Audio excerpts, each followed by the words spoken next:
Hi everyone, my name's Esther Rodriguez. I'm an admissions counselor for San Diego State. I'm gonna let my colleague introduce herself. Go ahead, Rocio. Hi everyone, my name is Rocio Zamora. I work for the Office of Educational Opportunity Programs at San Diego State. Thank you so much. Okay, I am going ahead and gonna go and start us off with our presentation. So let me pull that up right now, share screen. Here we go.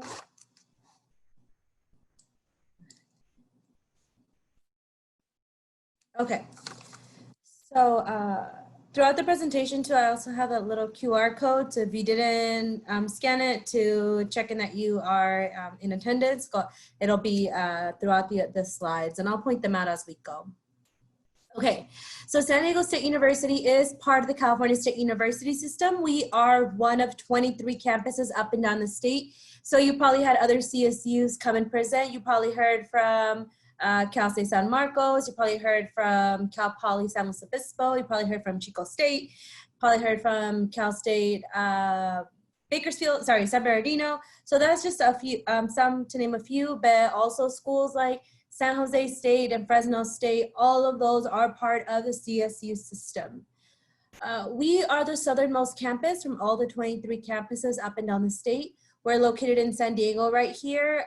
So we're about a 10-15 minute drive from downtown and the beaches. A lot of you may already have visited San Diego before. Maybe you have family here. Maybe you just take a drive on the weekends with your family. But this is where we are located right here. We are currently the only university in the city of San Diego that has a trolley and bus transit stop on campus. So it's super convenient for our students. So this right here is the trolley. So the trolley can take you all the way down to the San Isidro border. It can take you to Old Town Old Town San Diego. It can take you to Fashion Valley Mall. It can take you to what is now the SDSU Mission Valley and Aztec Stadium. So that was formerly known as the SDCCU Stadium, or the Qualcomm Stadium, which is where our football team used to play. And back when the San Diego Chargers were in San Diego, that's where they used to play. So that used to be the stadium. So that is also part of SDSU now. So we have acquired that area. We, as far as weather-wise, I mean, if you visit San Diego, you know what the weather is like here in San Diego. It's pretty nice year-round. So we do pride ourselves in having beautiful weather 360 days a week. We currently have a little over 34,000 students enrolled in the university.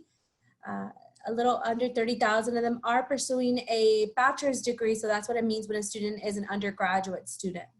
The other 4,300 students are pursuing a master's degree or a doctoral degree. So that's what we mean by a graduate student. So when you are researching universities or programs and you're wondering, well, what's undergrad versus grad? Undergrad is or an undergraduate program, it's a bachelor's program, or an undergraduate student is a student who is still working on their bachelor's degree. Whereas a graduate student is someone that's already earned their bachelor's degree and is now working towards a more advanced degree, whether it's a master's degree or a doctoral degree. Okay, overall we have over 200 academic degree choices to choose from. First and foremost, you would be coming into SDSU and completing a bachelor's degree, and then if you want to do a master's or a doctoral, whether it's at SDSU or at another university, you would reapply again to be considered for those programs, okay? We're one of the top institutions for campus ethnic diversity. We do identify as a Hispanic serving institution, meaning about 30% of our student population identifies as Latino or Hispanic, or has a Latino Hispanic background. And we have our different identity centers and our cultural centers at SDSU to support our students who, identify with the cultural centers, but also to invite students who may not be part of that culture to learn about that culture, to immerse themselves in that culture, and really just continue to uphold that community. So we have the Black Resource Center, we have the Latinx Resource Center, we have the DESI Asian Pacific Islander Center. We have the Native American Resource Center. The Native Resource Center. We have the Pride Center, the Women's Center, just to name a few. And aside from our cultural centers, we also have other programs such as EOP, which Rocio is going to be talking about. We have the Weber Honors College, which I'll be talking about in the next slide as well, but so many programs to support our students and our campus ethnic diversity.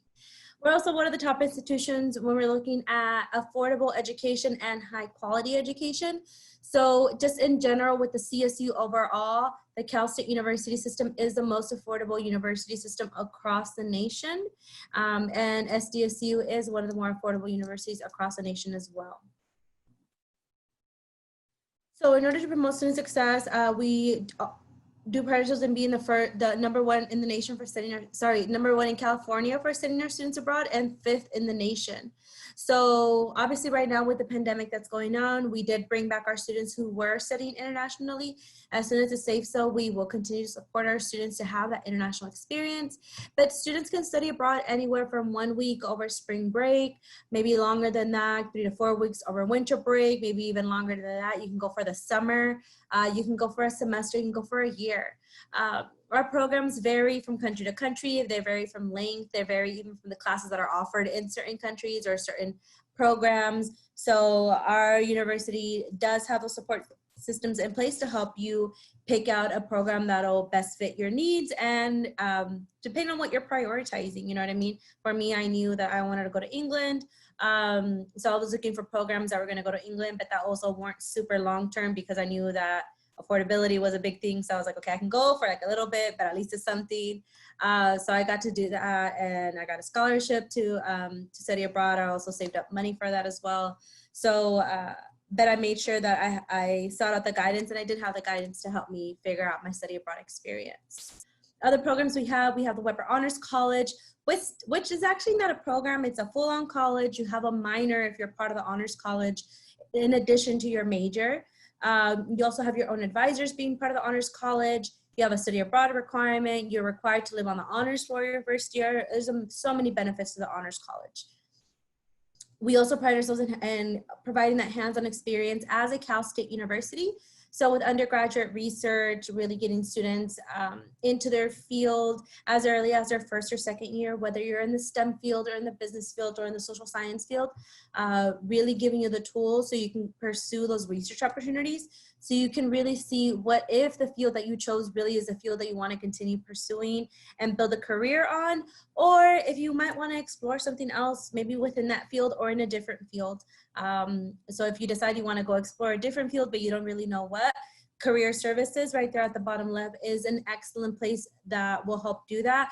Right now that we've all gone fully virtual with all of our services, they have done an amazing job with supporting our graduating seniors, but also our continuing students to find a job, to look for internships, to have that opportunity through a resource called Handshake.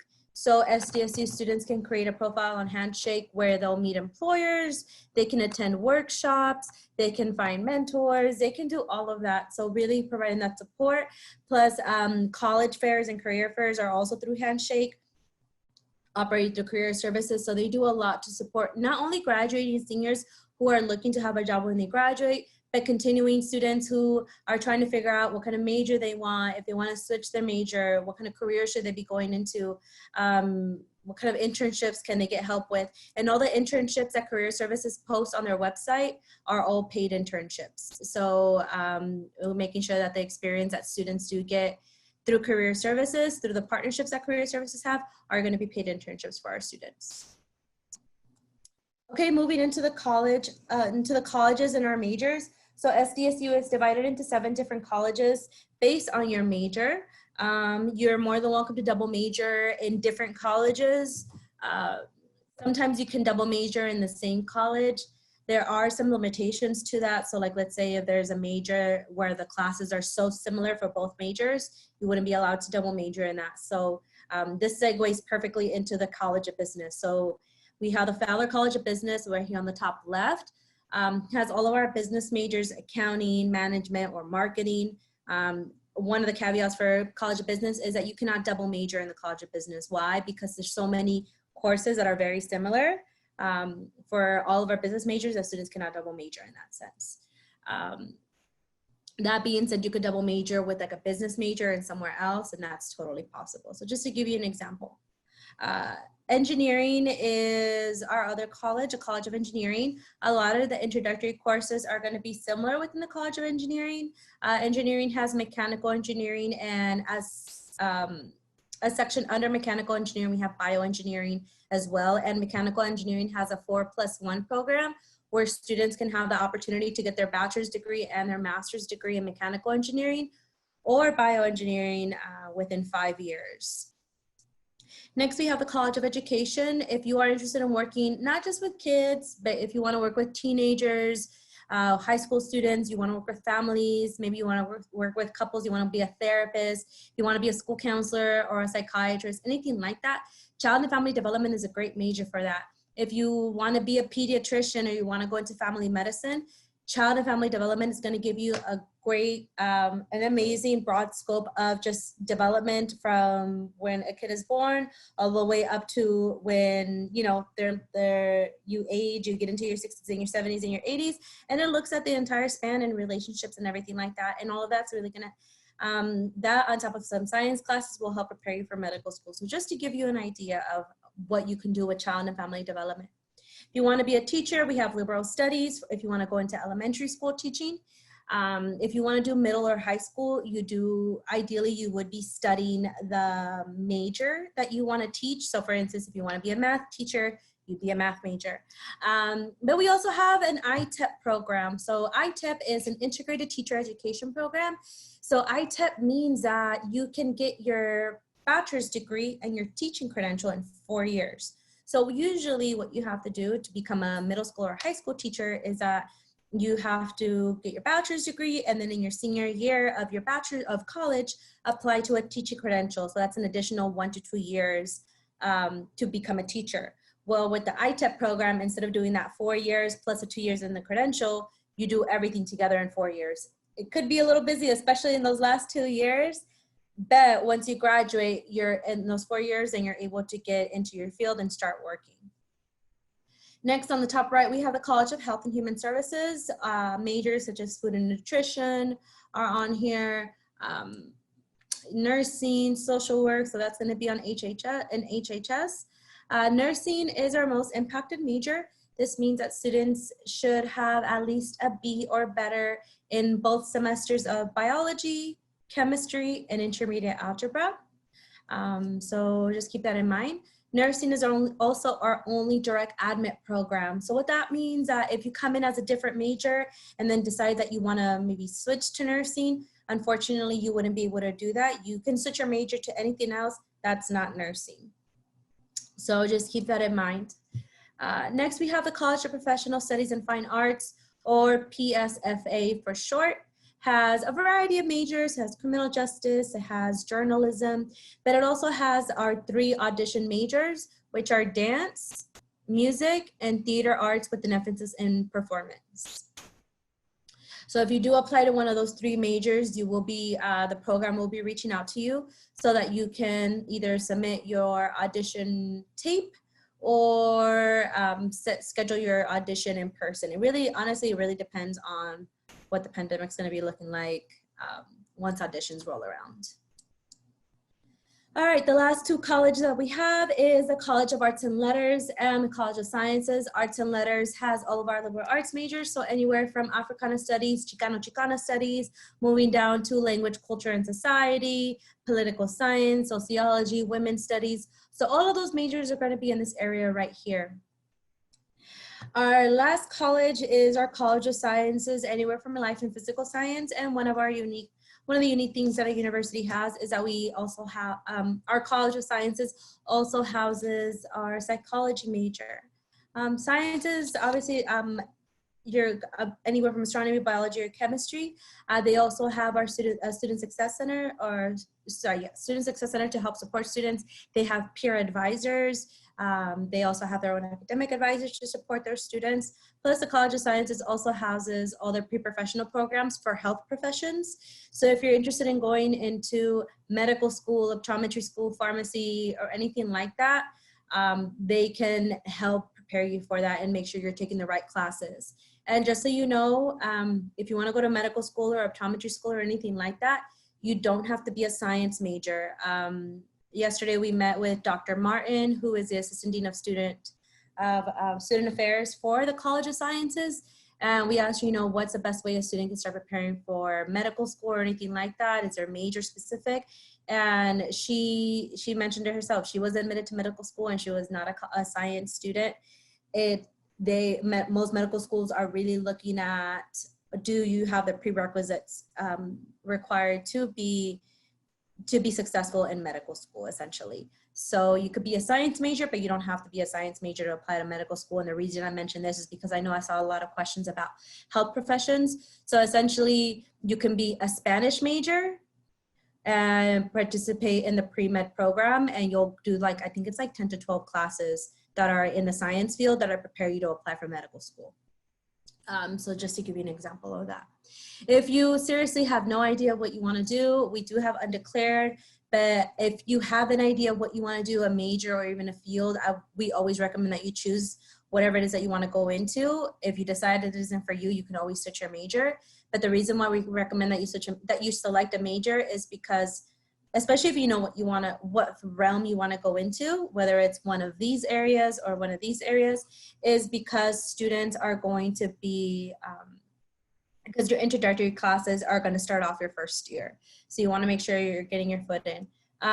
Even if you're between 2 to 3 majors, oftentimes a lot of the introductory classes are going to be similar if your areas of interest are pretty similar. So even if you are, well, I want to go into the sciences, but I'm also thinking of engineering and maybe kinesiology, introductory courses, you're still going to have to do statistics, you're still going to have to do calculus, and these classes are going to be designated for students who are interested in going into any type of science or math field or even the health professions that are very science heavy as well.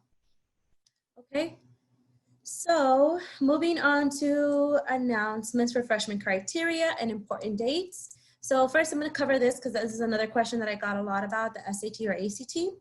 So as I mentioned earlier, we are part of the California State University system.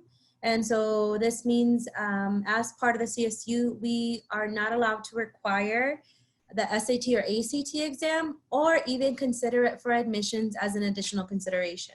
So this means that although in the application there is a section for you to include your SAT or ACT score, and you're more than welcome to include it, we are not allowed to consider it. It can be a perfect score. We still are not allowed to consider it. It can be a really awful score. Like, I don't know what a bad score is on the SAT or ACT. I know you get like 20 points or something like that for putting your name in, but it can be a very like low score, and we're still not allowed to consider it for admissions. If you are admitted to SDSU and you submit SAT or ACT scores, that can determine on what level math and English class we put you in your first year. But to say, hey, you're admitted or hey, you're not admitted, that SAT or ACT exam score will not be factored into that decision making, okay? So just want to make sure we make that clear. Another thing too is the website said that it applies for spring 21, fall 21, and spring 22. Just know that for freshman admissions, we only have a fall admission cycle. So our application for fall 2021 opens up on October 1st and closes December 4th. So right here on the left side at the top, that's where I'm at. You're gonna go on calstate.edu/apply, create an account. Make sure you do this starting October 1st and not before. If you fill out an account before starting October 1st, all that information is gonna be erased. So just keep that in mind. Starting October 1st, you can begin filling out your application. And you're going to be putting in all your grades, your classes, your personal information, everything like that. And you will be able to select as many CSU campuses that you want to submit your application to, and it'll send it all at once. Each campus that you select, however, is $70. That's 70. If you qualify for a fee waiver based on your household size and your income size, then you can get applied up to 4 campuses for free to you at no cost to you. The CSU will cover that cost. Again, that's up to 4 campuses. We do not consider the College Board fee waiver. So the only fee waiver that we will consider is embedded in the application. It'll ask you for your household income and your household size, so how many people live in your household. So to determine if you're qualifying for a fee waiver or not. After you submit your application, you're going to create a web portal account. Web portal is how we're going to be communicating with you. So if you miss an email or you miss a memo, everything's electronic, everything, our official form of communication is via email. So please make sure you are staying on top of those emails. Moving down to March, admissions decisions will be available via web portal as well. So that's when you're going to be notified of an admissions decision. But you should have your web portal activated way before March, because let's say you filled out your application, we noticed a mistake, you'll be able to fix those mistakes on your web portal. We'll send you a notification. If you attended school outside of the United States, so maybe you did your freshman and your sophomore year in Mexico or in another country, we require your transcripts, we'll be notifying you via web portal that we're missing transcripts from you so we can evaluate it. So just keep that in mind. Any notifications are going to be through web portal. Explorers DSU, which is our open house, will happen in March. So keep a lookout for that. That is the website right here. And if you decide that you want to come to SDSU, you have until May 1st to accept your offer. All right, here's another QR code. Oh, this is backwards.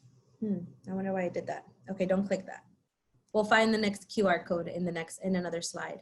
So what are we looking at for freshman consideration? Well, the first thing we're considering is, are you on track to complete your A through G courses by the end of your senior year? So when you're filling out your application, you're gonna put all the A through G courses you did your freshman year, all the A through G courses you did your sophomore year, all the A through G courses you did your junior year, and obviously you're gonna include fall and spring grades for all of that, but then you're also gonna include the classes you're taking in senior year, and instead of putting grades, you're gonna put that there in progress for the fall and planned for the spring, so for the spring semester. So it'll give you a spot to put grades for fall and spring, but instead of grades for senior year, you're gonna put that there in progress and planned, okay? The next thing we're gonna consider is your GPA starting from 10th grade and only your A through G courses, and we will weight your GPA up to 8 semesters or 8 extra points, whether it's an AP course, an international baccalaureate course, a community college course, all of that will be weighted with an extra point into your GPA per semester that you take it. And that you pass it, obviously. As mentioned earlier, you're gonna be reporting your information on your application. We make an admissions decision based on self-reported information. So that means from October 1st to December 4th, the information that you put in your application is what we're gonna use to determine whether you're admitted or not. And then once you're admitted, if you decide you wanna come to SDSU, then by May 1st, that's when we need your 7th semester transcript. So I mentioned earlier, if you have coursework, international coursework, as well as domestic coursework, we're gonna want transcripts to make a decision. But if all your coursework was done domestically, meaning in the United States, then we're not gonna request transcripts until you're offered admissions, okay? So if that's a little confusing, let me know, put it in the Q&A and I'm happy to clarify it. All your school counselors know this information as well. So if you're a little shy, don't wanna ask your question right now, that's fine. Make sure you make an appointment with your school counselor so they can go over that with you. The other item we're gonna consider for admissions is gonna be your preparation towards your indicated area of study. So specifically, I already talked about nursing for biology, chemistry, and intermediate algebra. But if you're looking to go into anywhere in any of the engineering majors or into computer science, we're gonna be looking at the preparation in your math and your science classes. Specifically, we're gonna be looking at you have that additional 4th year of math or that additional 3rd or 4th year of science as well. And not just looking at the classes, but looking at the grades that you receive in these classes, because that's gonna demonstrate to us how prepared you are to be successful in those math and science classes that those majors are going to have. So if you're taking engineering, you're gonna be doing math that's coming out of your ears.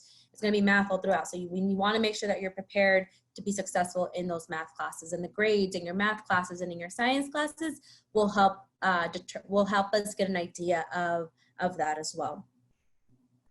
We're also going to consider other items such as participation in college prep programs, the fact that all Imperial County students are considered local students.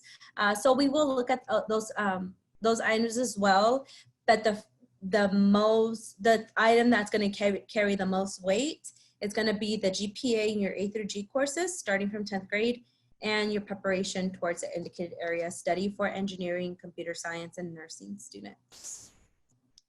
Okay, so transfer admissions. If you are interested in transferring into the university, we do prioritize students coming from Imperial Valley College. So if you decide you want to go to the transfer route, then that's perfectly fine.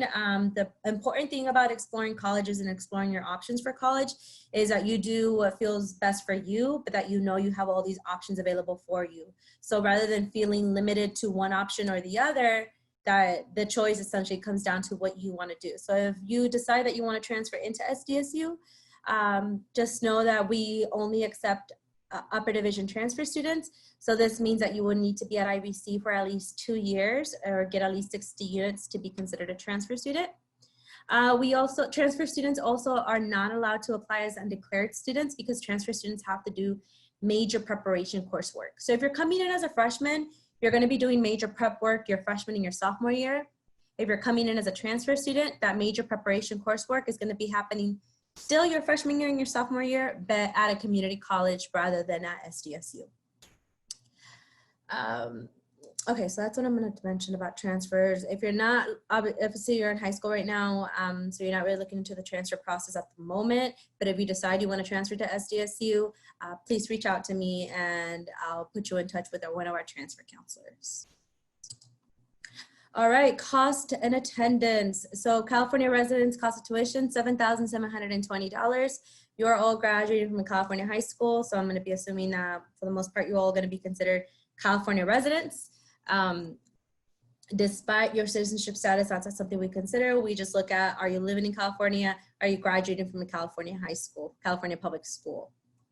So we're looking at another cost, on-campus food and housing.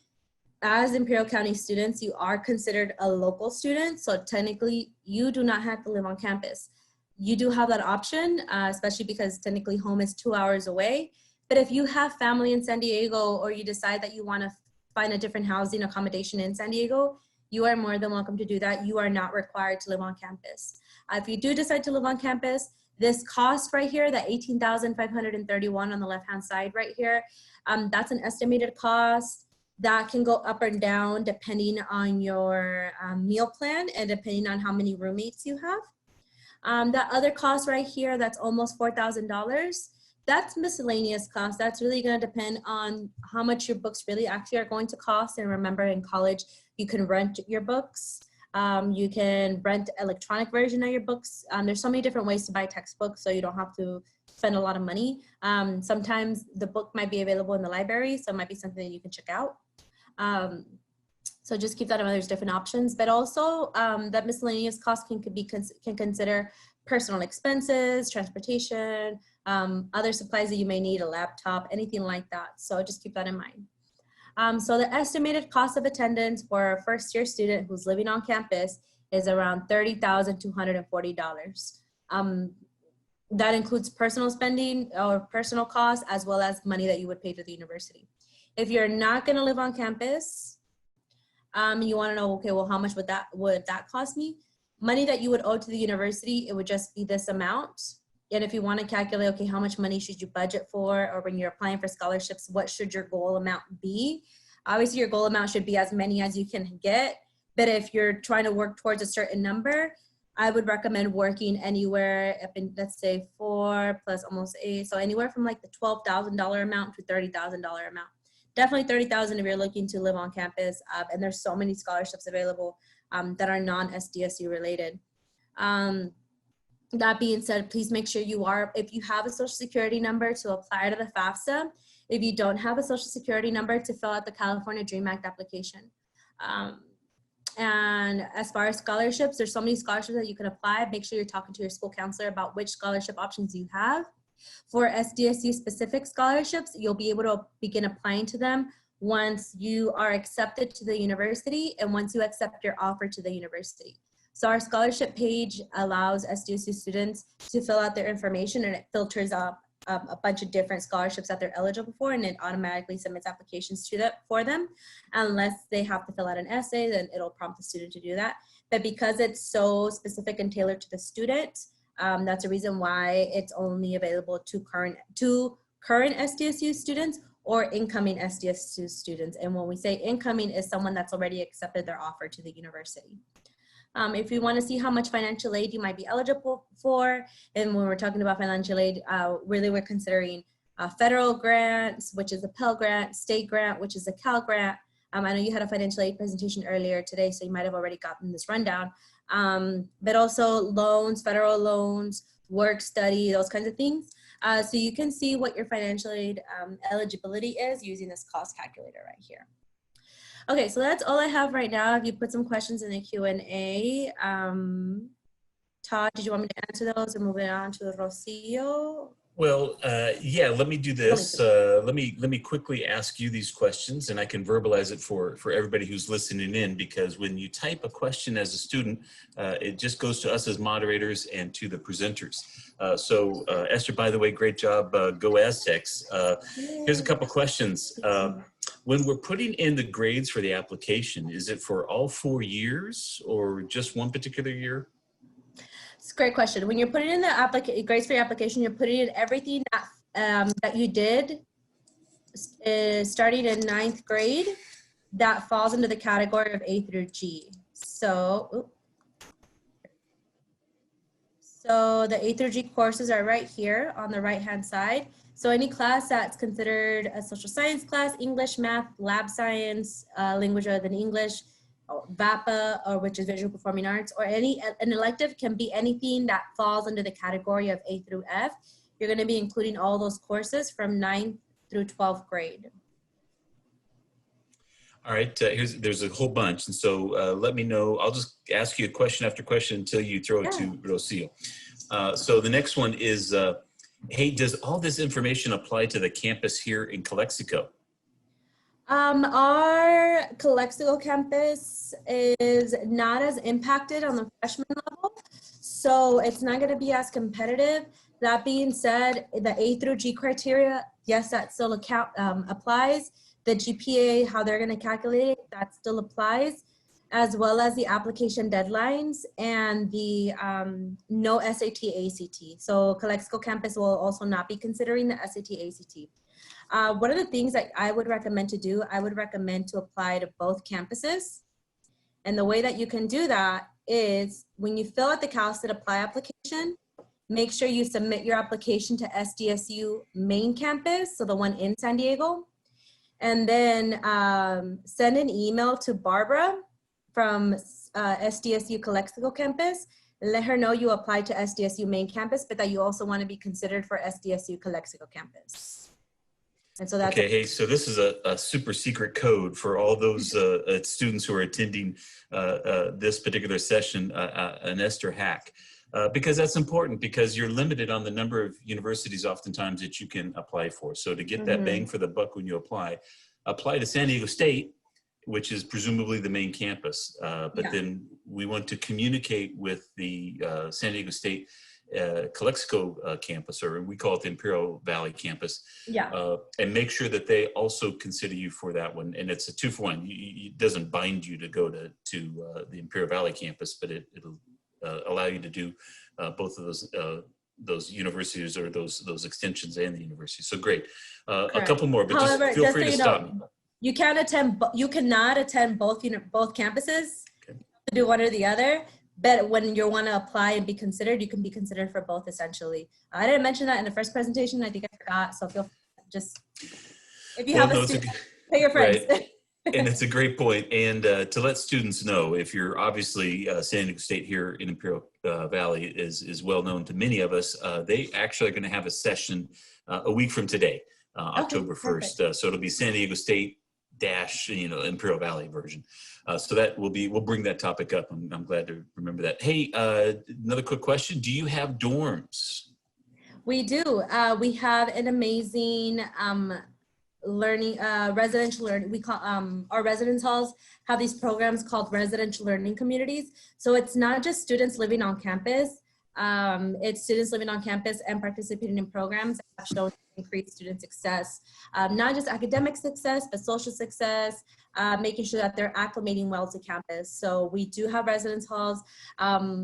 Non-local students our residence halls and our residential learning communities are so successful that we make them a requirement for non-local students for the first 2 years. You are all local students, therefore you are not required to live on campus, but we do recommend it if you are able to do so. But if not, there are so many support programs on campus, such as EOP, which Rocio is going to be talking about in a little bit, but also our commuter commuter center, the Weber Honors College, any of the identity centers. You'll find your support group somehow, some way in the university. Great, and then that's a good bridge to Rocio, because there's another quick question that has come in at various times. I think it happened last time you guys were on as well. San Diego State's a big university, and sometimes it could be a little bit intimidating for us country folk out here in Imperial County. And so I guess some of the questions we've received are there programs to help students academically and just as far as getting acclimated to campus life and to college life as a whole? And would those programs cost extra, or how could an Imperial County student get more information about the programs to help them be successful at San Diego State? Definitely. We have a lot of programs, and Rocio is going to talk about all the benefits for EOP, so I don't want to, steal her shine on that, but I'm going to share my screen real quick just so we can pull up some information. So if I look up SDSU tutoring, it's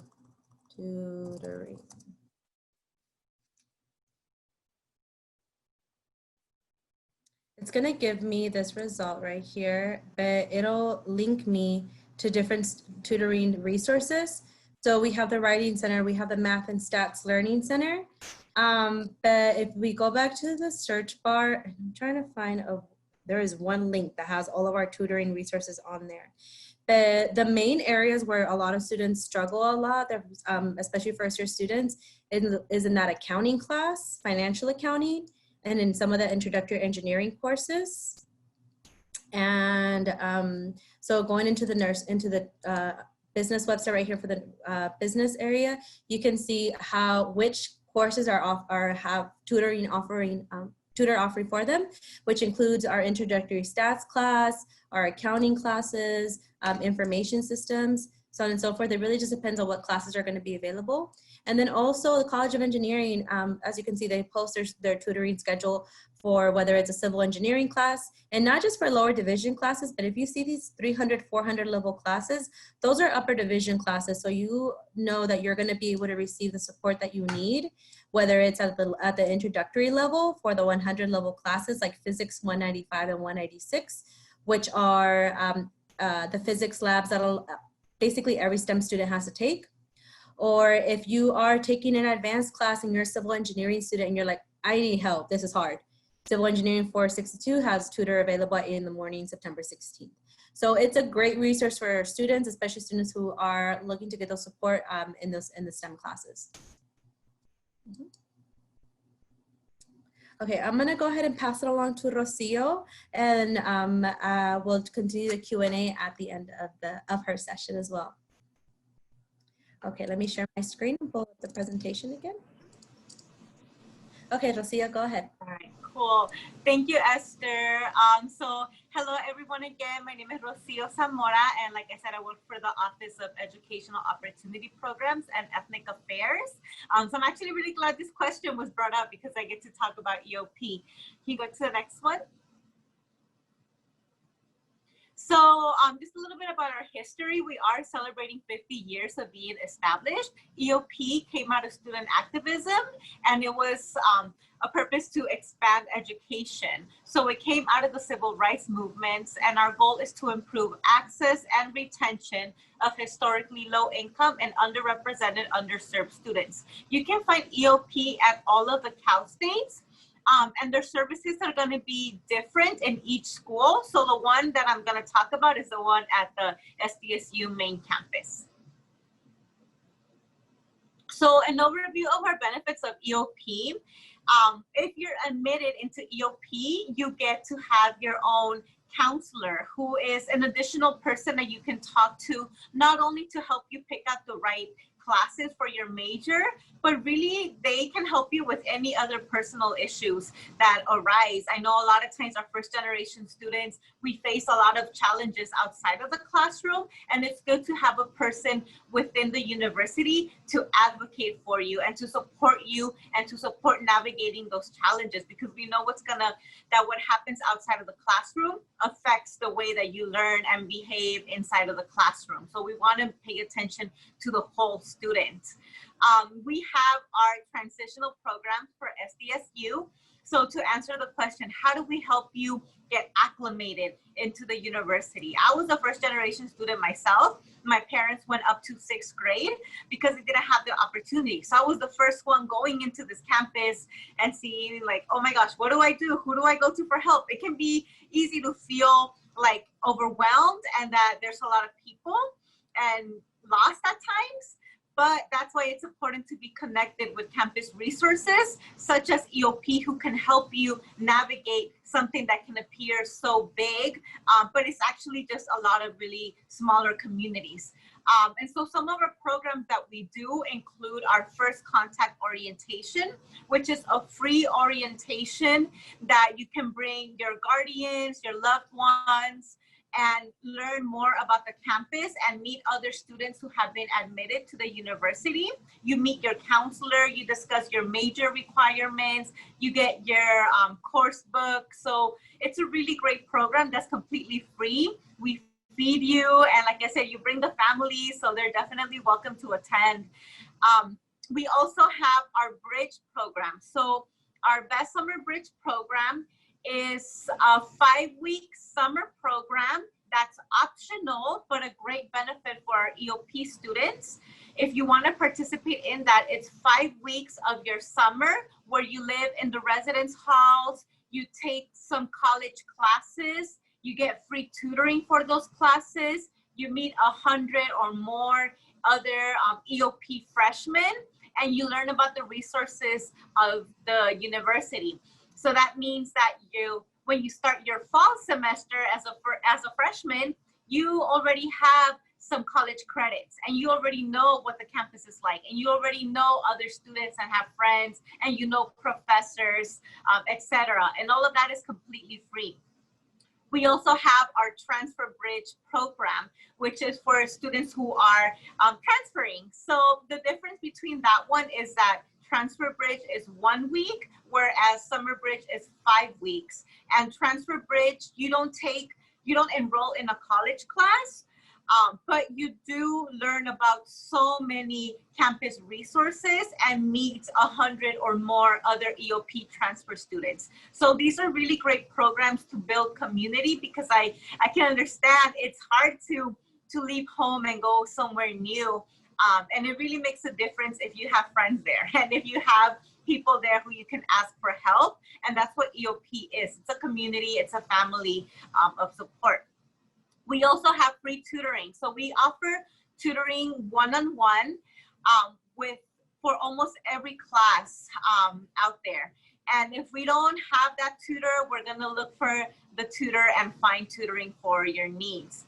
We also have our own computer lab and our own study center where our students go in and just study with their peers.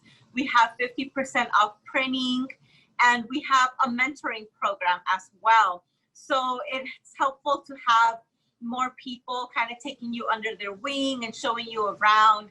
That's what mentoring is. If you're a freshman or sophomore, you can choose to participate in our mentoring program, and we'll pair you up with a college junior or senior who's going to meet with you weekly and just help you get acclimated into the university. Can you go to the next one? We also provide financial support. So I know that's a big concern for a lot of our students who are low income. We have a financial aid counselor in our office. His name is Adolfo, and Adolfo is really great because he can meet with you one-on-one. Right now, we're not doing meetings in person, but typically we do meetings in person. But he's still available for our students. And so if you have questions about How do you understand your financial aid package that the university is offering you? How do you get work study? How do you apply to scholarships? How do you apply to the DREAM Act? How do you apply to AB 540 or all of these paperwork that are often really confusing? Adolfo will sit down with you and answer those questions about financial aid. A lot of times our students bring their parents as well, because we know the parents are required to provide their information, and it can be confusing. So Adolfo speaks Spanish. He was first gen too, so he understands our population, and he's there to support our students. This is a great help because usually lines to financial aid are pretty long, but with EOP, our financial aid counselor is only meeting with EOP students, so you're able to meet with a financial aid counselor a lot quicker. We can also provide you an EOP grant that's based on eligibility. Usually for the students who live in the residence halls, we provide them that grant because they have a higher cost of attendance. But we can also sponsor you to go to different conferences and professional opportunities, network opportunities. Last year, we took some of our students to Long Beach to go to our statewide EOP conference. We paid for their hotel, their food. They got to meet other EOP students from all over the state and just learn about EOP and other resources. And that was free, and that was a great leadership opportunity. So we always offer leadership opportunities for our students. We also have our own graduation ceremony. So if you want to participate in a smaller, more intimate graduation ceremony where you can bring your family, we have that available for you as well. It's very centered on the first generation experience. So we bring speakers who are first gen. We provide scholarships. We do all of these other fun things that are more on a smaller scale. And you can still participate in the large SDSU graduation ceremony and also participate in the EOP one. We have volunteer opportunities. We have an undocumented resource area, which just got expanded. So originally we first started our undocumented resource area in EOP, and we had a program coordinator who was meeting with students one-on-one and supporting our undocumented students. We have lawyers who are providing free legal advice. And the center is not just for undocumented students, it's for allies, and it's for students from mixed status families. And so if you're a student from a mixed status family, that means that perhaps the student is a citizen, but their brother or sister is undocumented, or their parent is undocumented. Somebody in their family is undocumented, and they may need some help. So we have that center available for those students as well. Because like I said, in EOP, we want to see the whole student. We know it's not just class. There's other things that are impacting your academic performance, and we want to support you. We have a Guardian Scholars program and resource area. Oh, let me backtrack a little bit about the undocumented resource area. So it's now a center. So we now have an undocumented resource center. So it's growing. Cynthia is going to be the director of that center. And she's a really great person that can offer a lot of support. So we have our Guardian Scholars program and resource area. And that is a scholarship that pays for housing and provides a lot of opportunities for our students to become leaders and to meet other students who come from this experience. And it's for students who have been in the foster care system, wards of the court, or unaccompanied homeless minors, or youth under legal guardianship. Can you go to the next slide? So what do you need to be a part of EOP? You need to apply, and to apply, you need to be eligible. And what we look at is if you're a California resident, so that means that you're graduating from California high school. So all of you are graduating from a California high school, or you can be an AB 540 student, which you would have to, usually our AB 540 is a policy, and to apply for that policy, it means that you will qualify for in-state tuition. So sometimes we have students who you only need three years of going to a California school to apply to be AB 540 and be considered an AB 540 student. Usually that's our undocumented students, but not always the case. And if you have more questions on that, I can answer that. But at least California resident or AB 540 student, low income student. What we look at when we see if you're low income is your expected family contribution. And so when all of you fill out the FAFSA or the California Dream Act, whichever one you're applying to, it's gonna tell you your expected family contribution. So that's what the government thinks that your family should contribute to your education. My family was very low income, so when I did my FAFSA, it said my expected family contribution was $0. The government thought that my family was going to be able to give $0, which was true because we were low income. So that means that mine was 1,500 or less, so I qualified as an EOP student, and I was an EOP student. So look at that number when you fill that out. First generation students are given priority. First generation means that your guardians, your parents, do not have a bachelor's degree. If they got a bachelor's degree in Mexico, don't report that. We don't count that because the university system is very different here. So you would still be first generation. If you have an older brother or older sister who went to college and they have a bachelor's degree, but your parents or guardians do not have a bachelor's degree, you are still a first generation student. First generation doesn't necessarily mean the first in your family. It's just that generation that is going to be the first to have a degree.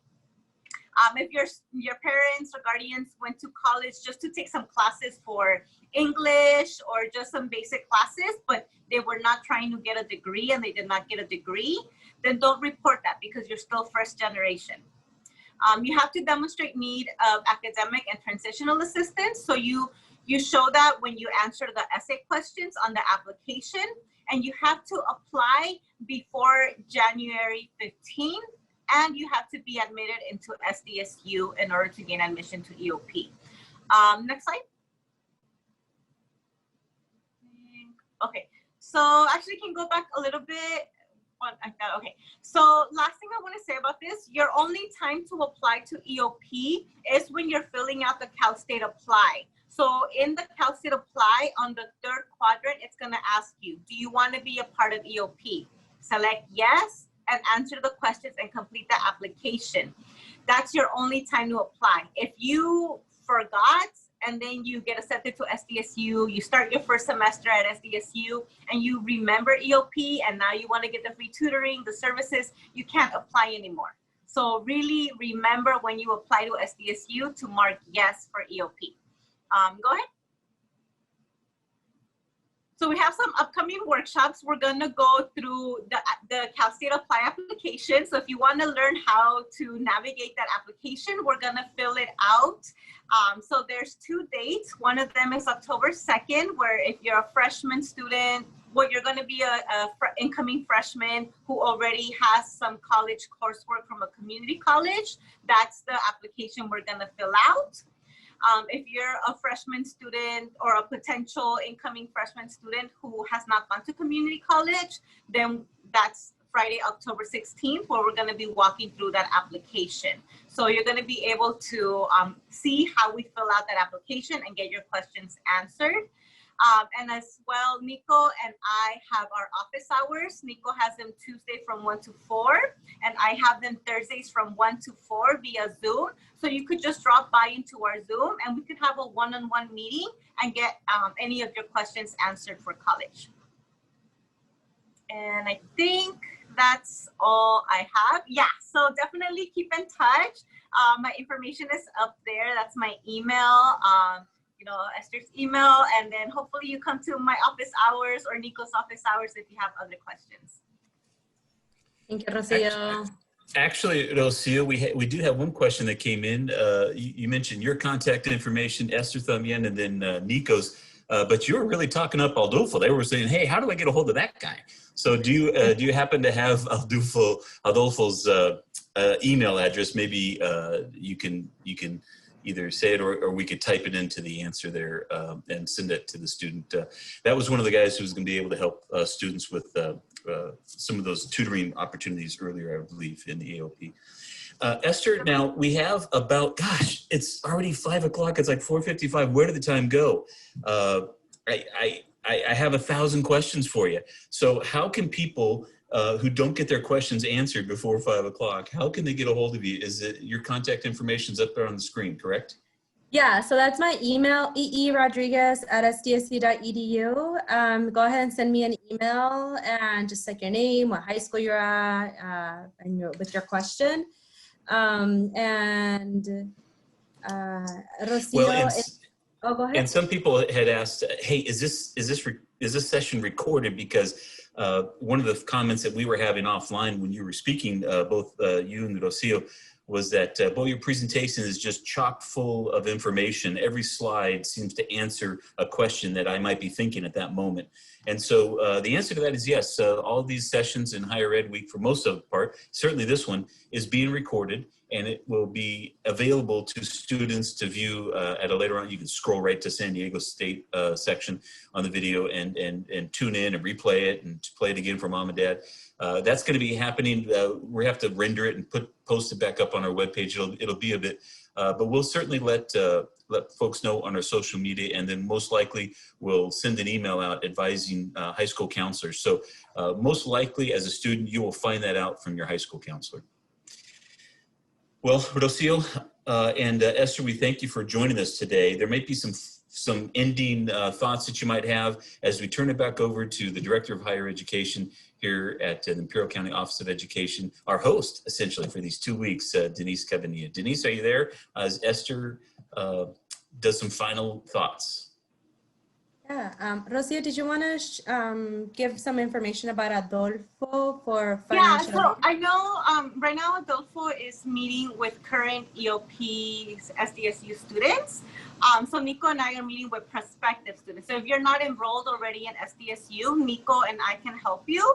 I know Nico has done a lot of FAFSA information and help with a lot of our local high schools. So I definitely encourage you to go to the office hours, and I can also help you with some of that information as well.